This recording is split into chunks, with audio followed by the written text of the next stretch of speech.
Hello, Dr. Berg here. In this video, we're going to share with you some data on protein. There's 9 points I want to bring up, starting with digestibility. A lot of times people, when they get older, they can't digest red meat like they used to. Okay, why is that? Because the collagen in the red meat is actually more plentiful than in white meat. And so when they start to consume it, it becomes more difficult to digest. They get indigestion, and it doesn't seem to process that well.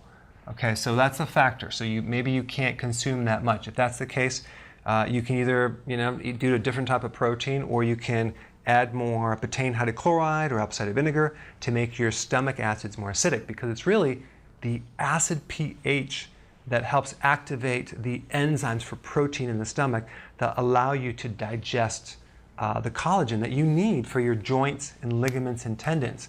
So rather than not consume red meat and be lacking that collagen absorption, why not just get your stomach really strong? As you age in the 40s, 50s, and 60s, you start losing your stomach acids.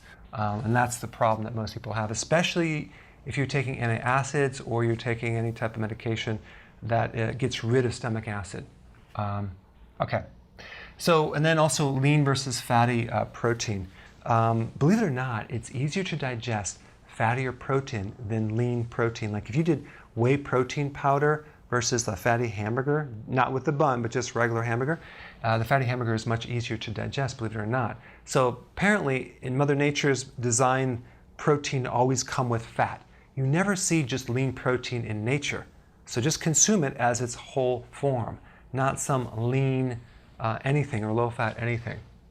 Sometimes people have an allergy to seafood. So that would be an allergy, so you're not going to digest it. You're going to react to it. You're going to reject it.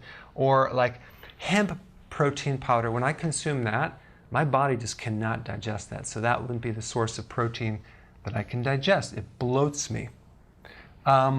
Or let's say you're allergic to casein or milk protein. You're going to, of course, you can't digest it. Or peanuts, so you can't digest the protein in peanuts.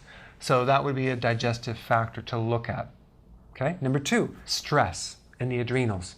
The more stress you experience, the more the adrenals are active, the more cortisol is going to be released. And when you have more cortisol, you get more of a catabolic effect. That's more of a breakdown effect. So here you have the situation where you're breaking down protein faster than it's building back up. So if you have an accelerated breakdown process of protein and it's not coming back up, you're going to need to consume a little more protein. So that's why adrenal cases or adrenal weakness or adrenal body type cases need more amino acids or protein than people that don't have that problem, simply because they are breaking down more protein than they're building back up. One point to consider. Okay, number 3, the quality of protein. Make sure it's grass-fed if at all possible. Make sure it's organic without hormones. Wild-caught if it's fish, not farm-raised. Pasture-raised eggs. These are all real key points of quality. Number 4, insulin. So if you're insulin resistive or you're diabetic, you're not going to have that little key that opens the door that allows the amino acids to go in there. So you're going to be deficient in proteins. That's why a lot of times it's hard to get toned, or you might have loose collagen or hanging tissue from your body. So you're going to need a little bit more amino acid, but the main thing you're going to need to do is fix the problem with insulin. I have tons of videos on that because even consuming more protein is not going to fix it. Okay, it's just one factor to consider. Next one is number 5, is the protein complete? If you're a vegan, you're going to have to combine different foods to get your complete protein profile. But eggs have a complete protein profile. Animal products do as well. But eggs are really good for a complete protein. All right, next one is number 6, the amount of protein. Make sure it's not excessive. Don't do this massive amount of protein that is like 10, 12, 14 ounce steak type thing. Do between 3 to 6 ounces. That's all your body needs. Anything more is going to strain the liver. It's important. Now let's talk about growth hormone. Growth hormone interacts with protein in that it helps spare proteins. In other words, it prevents muscle loss. So when you stimulate growth hormone, it helps to preserve your own muscle protein and your own collagen, all the protein on your body. So that would be intermittent fasting, So by not eating for a period of time, you'll actually spike growth hormone by 2,000% and preserve your muscle protein, so you'll prevent muscle loss. And other proteins as well. So this is important.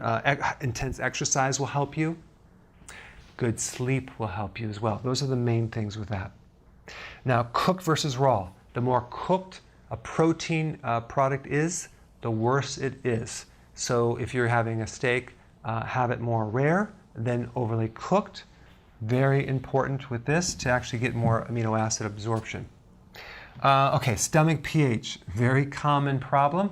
If you are getting older or you had a history of indigestion or even heartburn or acid reflux, that means you don't have enough acid. And that's why I recommend apple cider vinegar with each meal, or you can get them in tablets, and that'll start building up your pH to allow you to digest and assimilate more of this protein. So those are the 9 factors of protein. Make mental note of it. Thanks for watching. Hey, you probably already subscribed, but if you haven't, press this little button down below and I will keep you updated.